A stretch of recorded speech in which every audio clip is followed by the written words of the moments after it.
Glory to Jesus Christ, it's me. Uh, Wanted to say I haven't seen you in a long time, but I've never seen any of you. So, this is just a quick update. I'm gonna be uploading videos in Russian from now on. So, just wanted to kind of finish off with English speaking content here. By quickly kind of updating you on what's been going on. But for now, at least, it's going to be my last video in English, and I'm going to be posting videos in Russian. They're mostly going to be concerned with interaction with other, you could say, traditional religions present in Russia, and specifically Buddhism and Islam, but probably Buddhism, at least for the most part right now, and then Islam maybe along the way. Also, there might be some videos concerned with, issues related to theism in general, and like theism, atheism, and things of that sort, and also fundamental dogmatics, like related to Catholic Orthodox issues. But I feel like this is very well covered now in English uh, by people like Lofton and Reason and Theology, Eric Ibarra, and others. I feel like apologetics in English is pretty much covered, so I don't feel like I have anything to add really. Um, and videos that potentially could be of interest to people, I don't feel I should be spending time uh, with with those in English. I feel like it's more useful to put forth videos in Russian. So probably, I mean, everyone could be interested in like interacting with Buddhism, but I do feel I should be putting content in Russian. Anyway, so currently I'm you could say a novice under Bishop Joseph, and I'm more or less a permanent novice, meaning I will not be getting tonsured as a monk, and at least in foreseeable future, and not going to be creating a monastery of any sort. My plan is to live a consecrated life without monastic vows. I lived for a year in Ukraine, as you know, and for both canonical reasons and reasons put forward by the monastery itself, I was not able to move forward there. And I was never honestly planning to stay there. I always planned to go back to Russia anyway, but what I thought was I would receive certain like status there, like a novice, and then Rasafor, what you call, so a novice who is allowed to wear um, almost the full monastic habit, except for the schema and the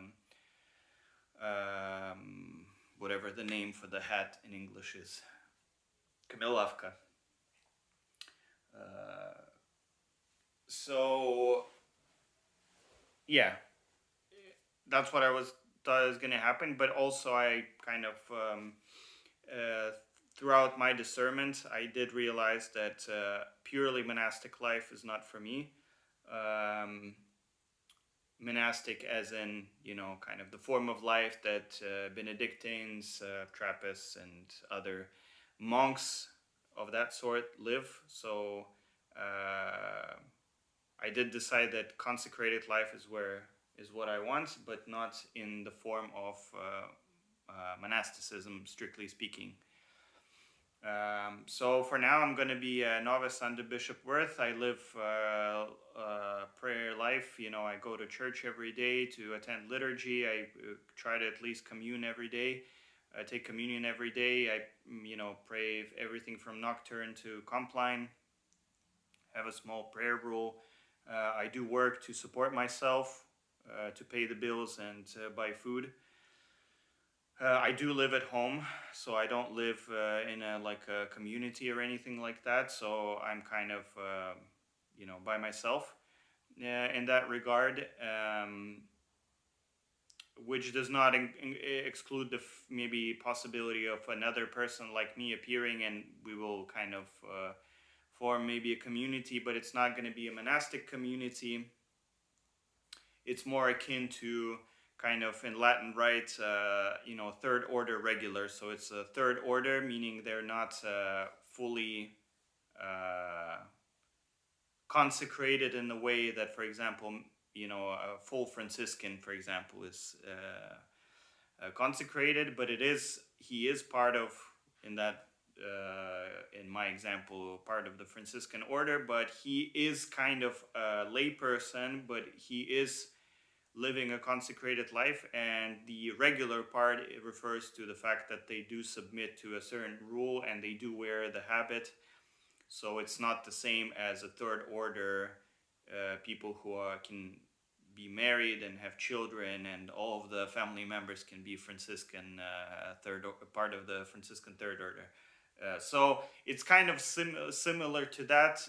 In It might be in the future if other people like me appear, but it's kind of, for now, it's the only practical and realistic model for the future. But even that, for now at least, there are no people who want to do this, unfortunately. But the good news that we have a new priest from our parish, and he was tonsured just recently. We have another seminarian who is, God willing, in a few years will be a priest as well. And so we do have people going forth, and so maybe in the future some other people will appear. But there are differences between, you know, uh, monastic calling and the priestly calling. Because, well, I'm not gonna go into it, but there are differences.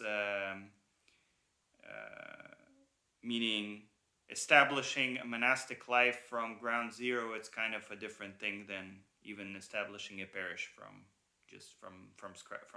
scratch. So anyway, those are the things I wanted to say. God bless you all, and yeah, God bless.